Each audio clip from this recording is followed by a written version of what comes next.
Bienvenidos a Justicia Impositiva, un programa de Tax Justice Network, la red de justicia fiscal. Transmitido directamente desde Londres, sede de paraísos fiscales. Les habla Marcelo Justo y Marta Núñez. En este programa, los principales bancos del mundo y el lavado de dinero del crimen organizado. La OCDE confirma los datos de Tax Justice Network sobre la evasión y elusión fiscal de las multinacionales. Los obstáculos políticos y mediáticos a un cambio de reglas fiscales en América Latina. Y en tiempos de coronavirus, los avances que ha hecho la región en la lucha contra los paraísos fiscales. Esto es Justicia Impositiva, un programa de Tax Justice Network, la red de justicia fiscal. Empecemos esta edición de Justicia Impositiva con una pregunta. ¿Les sorprende si les digo que una nueva revelación de documentos confidenciales deja en claro que los más grandes bancos del mundo son centrales en el movimiento ilegal de dinero sucio? En lo personal, a mí me sorprendería que sorprenda. Pero por suerte la noticia me sigue produciendo una rebelión interna porque estamos hablando de bancos que son en teoría símbolos de eficiencia, parte central de nuestras vidas, bancos que aparecen en propagandas televisivas higienizadas con imágenes de familias felices gracias a sus maravillosos servicios financieros, es decir, de todo un mundo que no tiene nada que ver con los asesinatos, narcotráfico, trata de mujeres y otras delicias del crimen organizado. Y la realidad es que detrás de la propaganda, los grandes bancos de cada día, estamos hablando del HSBC, del JP Morgan, del Barclays, del Deutsche, son centrales para el lavado de dinero de las mafias en todo el planeta. La nueva investigación global del consorcio se basa en la filtración de informes confidenciales de la Unidad de Inteligencia del Departamento del Tesoro de Estados Unidos, conocida en inglés como FinCEN. Esta filtración abarca unos $2 billones en transacciones vinculadas al mundo del crimen organizado y la corrupción en todo el mundo. En inglés, los billones son trillions, que suena todavía más abultado. Estamos hablando de una suma que supera el Producto Interno Bruto de Brasil y es casi el doble del de México y el de España. Los periodistas rastrillaron más de 2.500 documentos de los archivos de FinCEN. Estos archivos contienen la información que los bancos tienen que enviar por ley a las autoridades estadounidenses cuando detectan lo que se llama conductas sospechosas en alguna de sus cuentas, sea en el país, en Estados Unidos o en el extranjero. Y la conducta sospechosa que aparece en estos archivos son dólares, por ejemplo, de un traficante de drogas de Rhode Island en Estados Unidos, pero son también maniobras de un laboratorio químico en Wuhan, China, o los escándalos que paralizaron las economías de África, América Latina y Europa del Este. A nivel estructural, dos cosas llaman la atención. Primero, la investigación se centra en los documentos que maneja el Departamento del Tesoro de los Estados Unidos, máxima potencia planetaria, es decir, un país con recursos para combatir el crimen organizado. Estados Unidos no es solo la máxima potencia planetaria. Es además la segunda jurisdicción mundial en términos de secreto financiero global, según el último índice de la Tax Justice Network, la organización que financia Justicia Impositiva. Segundo dato de interés. Según la filtración de los archivos del FinCEN, el lugar donde se registran más transacciones sospechosas es el Reino Unido. La investigación detectó más de 3.000 compañías sospechosas en este país. No en vano, el célebre autor italiano que denunció a la mafia de su país, Roberto Saviano, tildó al Reino Unido como el país más corrupto del mundo. Veamos lo que encontraron los investigadores del Consorcio Internacional de Periodistas de Investigación. Habla uno de sus periodistas, Simon Bowers. It was very fascinating to see huge money flows through the biggest banks you can think of. Fue fascinante ver este gigantesco flujo de dinero ilícito a través de los grandes bancos del mundo. No estamos hablando de pequeños, oscuros bancos o de entidades de fantasía en centros financieros secretos. Estamos hablando de los grandes bancos que deberían ser los responsables de combatir estos flujos ilícitos y tóxicos. Y no solo no combatieron estos flujos ilícitos, sino que hicieron constantemente la vista gorda. Le doy un ejemplo. El lavado de miles de millones de dólares de una evidente compañía fantasma de un conocido paraíso fiscal. Las operaciones de esta compañía aparecieron 12 veces en los sistemas de alerta automáticos del Deutsche Bank. Es decir, no una vez, 12 veces. Pero la respuesta del banco fue 12 veces la misma. Es un error de la computadora. problema técnico. La compañía no es sospechosa. Esto duró 3 años. En términos de dinero, permitió un lavado de más de $2.5 millones a favor de esa compañía. And over 3 years they pushed through $2.6 billion to that company. Una razón por la que estas conductas ya nos sorprenden es que vienen ocurriendo desde hace tiempo y han estado en el centro de muchos escándalos. Uno de los casos más sonados de los últimos años es el del banco HSBC. En 2012 el HSBC pagó una multa de casi $2.000 millones a las autoridades de Estados Unidos en relación al multimillonario lavado de dinero del narcotráfico. La multa fue tapa de todos los medios del mundo. Lo más importante, sin embargo, pasó desapercibido o fue dejado de lado, porque la multa no era gran cosa para lo que había ganado el HSBC lavando dinero de la mafia. Pero además, a pesar del escándalo, nadie del banco debió enfrentar la justicia. Era parte del acuerdo entre las autoridades regulatorias estadounidenses y el HSBC. Como parte de este acuerdo, el banco prometió que cambiaría su política. Los documentos filtrados por el Consorcio Internacional de Periodistas de Investigación muestran que no lo ha hecho, como señala Simon Bowers. One in particular problem point for HSBC in the US was un problema para el HSBC en Estados Unidos era que estaban ejecutando muchas transacciones del HSBC de Hong Kong. HSBC en Estados Unidos levantó la alarma con la filial en Hong Kong sobre una serie de transacciones, pidiéndoles información sobre quiénes estaban detrás de estas operaciones. La filial en Hong Kong directamente no les dio la información. Les dijo que no podían decirles. Estamos hablando de 2 filiales del mismo banco. Y sin embargo, se negaban a suministrar una información muy básica, la identidad del responsable de una transacción. Y a pesar de que era el HSBC en Estados Unidos, que está en capilla por toda su historia previa, los escándalos que ocurrieron, a pesar de eso, el banco finalmente dio el visto bueno a esas transacciones. El Consorcio Internacional de Periodistas de Investigación detectó este tipo de transacciones en todo el mundo. ¿Qué se puede hacer ante esa mecánica tan aceitada? Como es un fenómeno mundial, el líder de la lucha contra el lavado de dinero de las mafias debería ser Estados Unidos por su lugar como centro financiero global y su poder político. Escuchemos a Simon Bowers. Si las multas no funcionan como un factor disuasorio, ¿qué otras medidas hay? Hay una, y que es considerada la opción nuclear, y que está siempre a mano de las autoridades: retirar la licencia para que esos bancos puedan operar en los Estados Unidos. Las autoridades estadounidenses no han utilizado nunca esta opción nuclear de la que habla Simon Bowers, del Consorcio Internacional de Periodistas de Investigación. Una multa de casi $2.000 millones como la que se aplicó a el HSBC, sí, pero retirar la licencia y perder todo ese dinero que le puede aportar el HSBC u otros bancos, al parecer no. Por ahora, lo que dijo el gobierno estadounidense es que a la luz de estas revelaciones ajustarán más los mecanismos de control del lavado. Hay que recordar que FinCEN tiene un presupuesto de $120 millones, minúsculo si se toma en cuenta que, por su peso global, tienen que monitorear no solo las operaciones internas de Estados Unidos, sino las de todo el mundo. Con lo cual, volvemos al principio. Si la primera potencia del planeta, Estados Unidos, con todos los recursos que maneja, con el dólar como moneda hegemónica a nivel planetario, solo destina $120 millones a esta tarea que siempre proclama a los gritos que es vital, es porque no hay voluntad política en este combate al crimen organizado.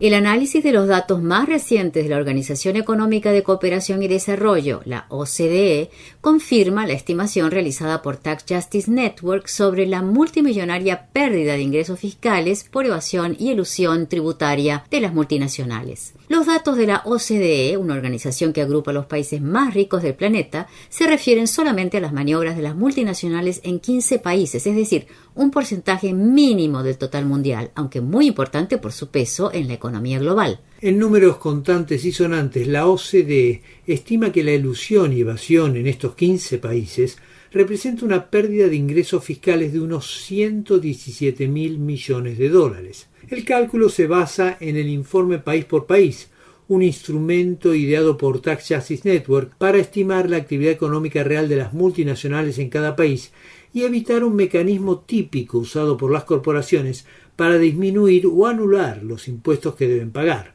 Nos referimos a los llamados precios de transferencia, por los que las multinacionales transfieren las ganancias de países con más impuestos a paraísos fiscales con bajísimos o nulos impuestos. Estos precios de transferencia son un mecanismo simple y muy efectivo para la evasión y elusión tributaria, porque como solo se paga impuestos sobre las ganancias, lo que hacen las multinacionales es registrar los costos de sus operaciones en los países donde se pagan más impuestos y declarar las ganancias en paraísos fiscales de baja o nula tributación. La estimación total que hace Tax Justice Network de la pérdida de ingresos fiscales a nivel mundial por estas maniobras es de $500.000 millones. Tax Justice Network estima que 4 países del llamado eje de la elusión fiscal son responsables del 72% de la pérdida de ingresos fiscales. Estamos hablando de Holanda, el Reino Unido, Suiza y Luxemburgo. Justicia Impositiva dialogó con Javier García Bernardo de Tax Justice Network en Holanda, quien comenzó señalando la importancia de los datos de la OCDE. Las empresas multinacionales mueven más de 1 billón, que eso son 1 millón de millones de dólares a paraísos fiscales, lo que equivale al PIB de Argentina, Chile y Perú juntas. En la publicación de estos datos es sin duda un claro avance en la lucha contra la elusión fiscal y por la transparencia. Y creo que es importante recordar que la Red de Justicia Impositiva desarrolló este mecanismo en 2003 y que solo después de la crisis del 2008 se empezó a reconocer su importancia.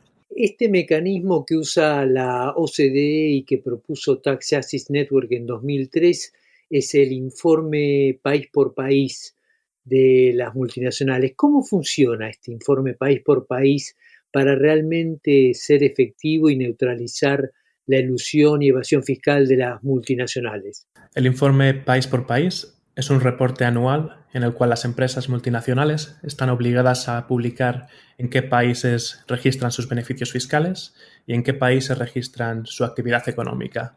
Estos son sus ventas, sus empleados y sus activos fiscales.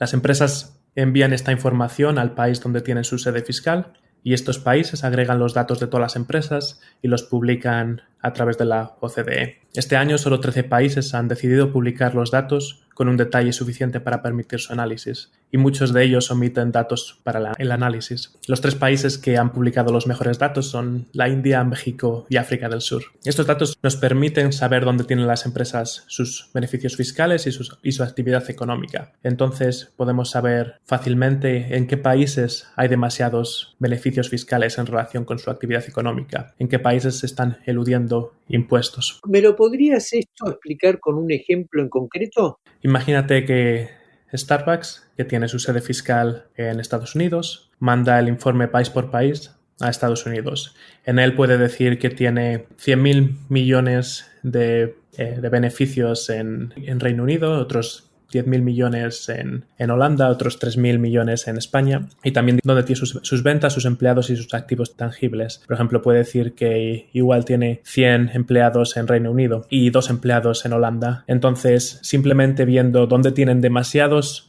beneficios en comparación con sus ventas y con sus empleados, podemos saber dónde están eludiendo impuestos fiscales. Por ejemplo, tenemos el caso de que las empresas en las Islas Caimán y en las Islas Vírgenes Británicas tienen 10 millones de beneficios por cada empleado que tienen ahí. Sí, eso es. Países más normales tienen unos beneficios sobre $50.000 por empleado, mientras que los países que son paraísos fiscales tienen unos beneficios por empleado mucho más altos.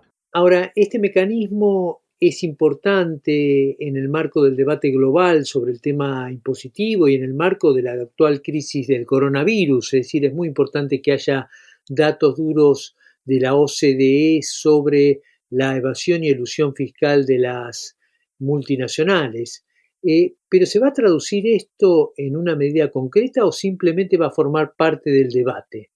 Bueno, creo que estos datos nos permiten tener un debate mucho más informado y que puede ser que acaben en medidas concretas. Lo que estos datos nos confirman es que el sistema fiscal internacional está completamente roto. La elusión fiscal nos afecta a todos nosotros y especialmente a los países más pobres y solo beneficia a unas élites. Y hay 2 medidas que en mi opinión son esenciales y es algo por lo que deberíamos luchar. La primera es que las compañías paguen impuestos en función de dónde tienen su actividad real y no de dónde registran sus beneficios. Y la segunda es que se aplique un tipo mínimo del 25%, un tipo mínimo impositivo del 25%, para que no haya ninguna ventaja en mover los beneficios de un país a otro, porque en cualquier país tendrías que pagar al menos 25%. Y es importante que exijamos a todos los gobiernos del mundo que publiquen los datos sobre sus multinacionales. No puede ser que gobiernos como el de Alemania, España o el Reino Unido no publiquen los datos ahora mismo.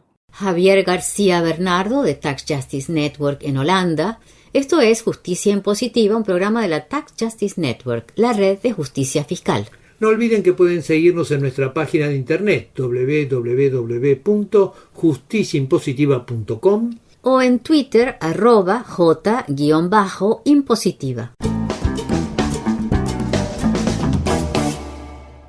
En septiembre, en el programa 51 de Justicia Impositiva y en las columnas para nuestras retransmisoras, hablamos de cambiar las reglas fiscales para salir de la crisis, a raíz de un webinario organizado por la Red de Justicia Fiscal de América Latina y el Caribe, Latindad y organizaciones de derechos humanos. La conclusión de los 7 expertos internacionales del webinario era bien clara. La única manera de salir realmente de la crisis económica actual, disparada por la pandemia, pasa por cambiar las reglas fiscales que, como se sabe, han sido concebidas y manejadas por las élites de la región desde la independencia. Estas reglas fiscales se caracterizan hoy por la evasión, la elusión fiscal, la fuga de capitales, por un sistema impositivo regresivo en el que pagan más los que menos tienen y pagan menos los que más tienen, y por las exenciones impositivas y otros favores para los más ricos y las multinacionales. El resultado es el deterioro económico-social de los países y un sistema tributario regresivo e injusto en el que el peso de la recaudación cae sobre las espaldas de la clase media, los consumidores, las pequeñas y medianas empresas y el comercio. El diagnóstico ante esta situación es claro, pero el tema de fondo no es tanto económico como político. La cosa es cómo traducir este diagnóstico en una cura, cómo convertirlo en un mensaje que llegue a la sociedad y que cambie los términos del debate y nos permita avanzar hacia un sistema tributario para el desarrollo económico-social de la región. Justicia Impositiva dialogó con Carlos Bedoya, coordinador de Latindad, quien comenzó hablando de los argumentos que se plantean desde los grandes medios para oponerse a estos cambios. Hay unas ideas que se están difundiendo por los principales medios de comunicación, que los impuestos al patrimonio, a la riqueza, a las ganancias de capital, impulsan fuga de capitales, ¿no? Tú quieres grabar a los ricos, pero los ricos son los que generan inversión, son los que generan empleo, y si tú les quieres poner trabas, ellos fugan la plata a otro lado que no les cobre.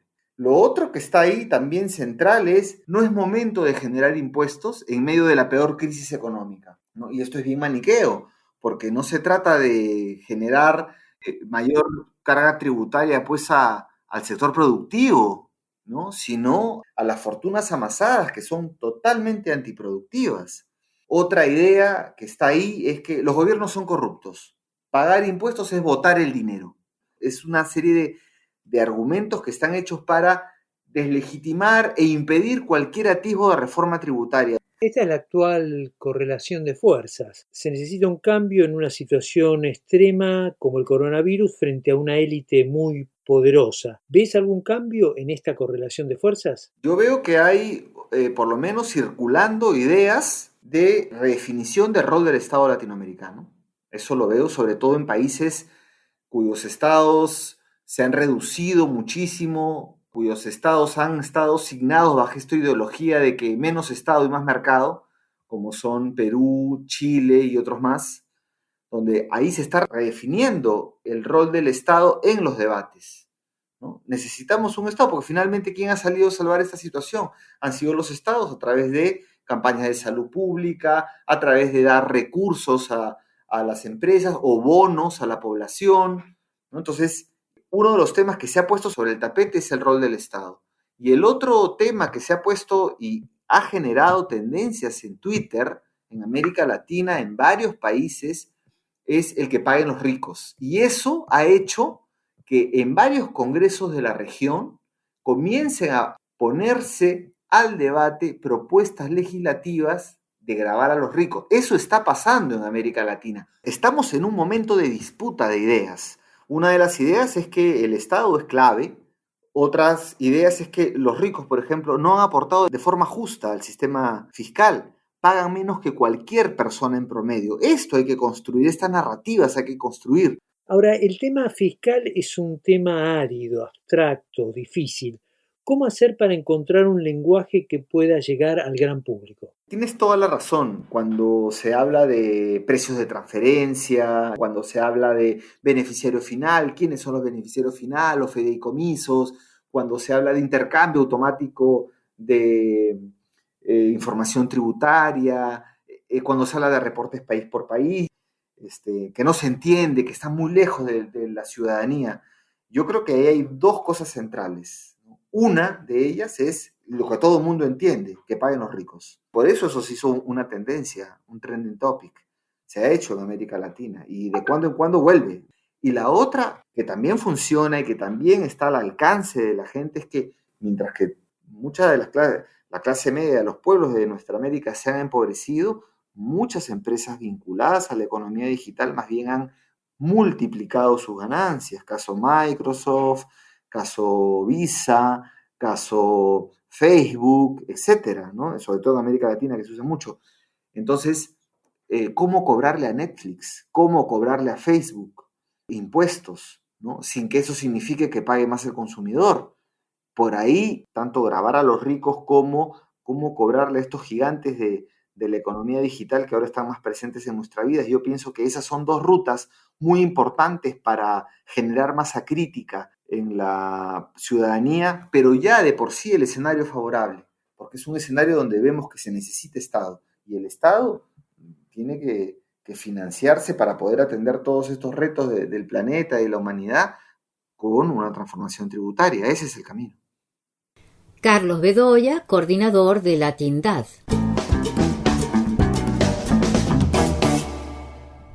Es interesante lo que plantea Carlos Bedoya de Latindad porque desde el comienzo de Justicia Impositiva, en julio de 2016, planteamos que la región no discutía temas que eran centrales para explicar el retraso económico y social en que vivimos desde la independencia. Nos referimos a la fuga de capitales, al jolgorio impositivo de los paraísos fiscales y a las consecuencias de todo esto, la creciente desigualdad y la desinversión en todas las áreas de gobierno. Hasta hace poco, la realidad era que esta conexión entre los problemas sociales y la evasión impositiva de ricos y multinacionales parecía un terreno de especialistas que no llegaba a la sociedad. Creemos que desde los papeles de Panamá en abril de 2016 las cosas están cambiando, a menor velocidad de la que nos gustaría, mucho más lentamente de lo que la región necesita, pero sí están cambiando con señales de la misma dirigencia política de la región de que estos temas están comenzando a formar parte del debate público. Esto se volvió patente con el coronavirus, porque los estados tuvieron que salir al rescate de las sociedades, tanto a nivel económico como sanitario. Esto comenzó a plantear un problema grave. El Estado financia la crisis. Pero, ¿quién financia el Estado? Es decir, ¿qué otra vía tiene el Estado para recaudar, además de endeudarse? Un camino con una pésima historia en nuestra región. Justicia Impositiva recogió las palabras de prominentes figuras políticas de la región que demuestran la importancia que ha empezado a tener el tema de los paraísos fiscales y la evasión. Empecemos por el presidente Alberto Fernández en Argentina, que está llevando adelante iniciativas para combatir este problema. Los que piensan que la Argentina es un país para pocos, están convencidos que es mejor negocio tener el dinero afuera, invertido en paraísos fiscales, donde no pagan impuestos y se enriquecen. Y así potencian el valor de las fortunas que seguramente heredaron o construyeron evadiendo impuestos. Argentina, como otros países, ha dado un programa masivo de ayuda a las empresas en el marco de la crisis económica de la pandemia. Pero ahora hay condiciones. Las empresas que reciban ayuda no podrán tener dinero en paraísos fiscales. Y el Congreso está debatiendo el impuesto a las grandes fortunas. Según las encuestas, entre el 70 y el 80% de la población argentina apoya este impuesto por una sola vez a los ricos. Obviamente, el impuesto tiene también el apoyo de amplios sectores de la oposición.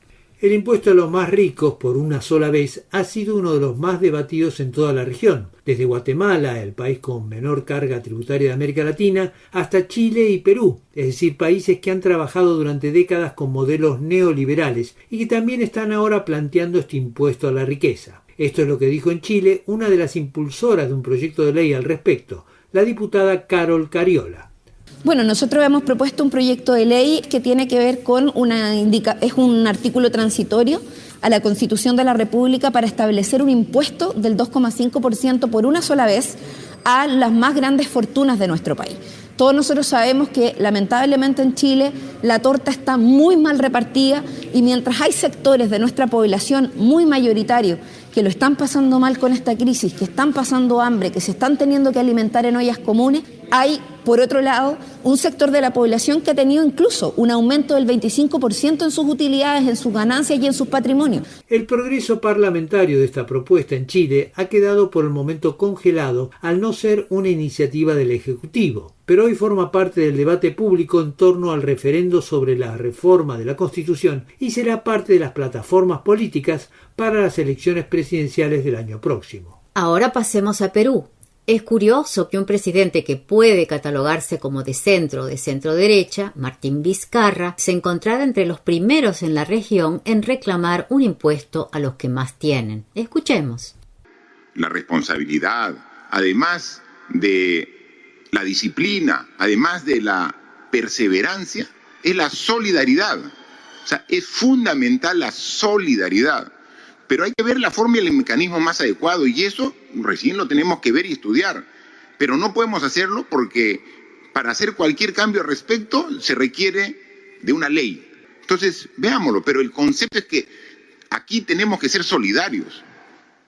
El coronavirus ha abierto este espacio político para empezar a revertir la injusticia tributaria de América Latina. Y sin embargo, no es fácil avanzar. La propuesta de un impuesto a los más ricos que existe en varios países de la región está siempre calificado. Es por única vez, es decir, debido a un caso de conmoción nacional como la que están viviendo todos los países por la pandemia. Y a pesar de ser por única vez, ha generado enorme resistencia de grupos minoritarios que cuentan con el altoparlante de los grandes medios concentrados en toda América Latina. Estamos frente a una batalla en gran medida cultural para derribar mitos y prejuicios que son usados por estos medios para impedir un sistema tributario progresivo en la región. Pasemos a Ecuador para ver cómo está cambiando la región en este tema. Ecuador produjo uno de los cambios más importantes a nivel global cuando aprobó en un referéndum en 2017 la llamada Ley del Pacto Ético, que prohíbe a funcionarios públicos o aspirantes a un cargo público tener cuentas en paraísos fiscales. Gracias a esta ley, se presentó una impugnación en septiembre de la candidatura del multimillonario banquero Guillermo Lasso para las elecciones presidenciales del 7 de febrero. Según documentos que pudo examinar Justicia Impositiva, Lasso tiene empresas en paraísos fiscales a nombre de sus hijos y su esposa, algo expresamente prohibido en la ley del Pacto Ético. Es notable que el tema de los paraísos fiscales y la evasión se hayan convertido en un tema con peso electoral en un país latinoamericano.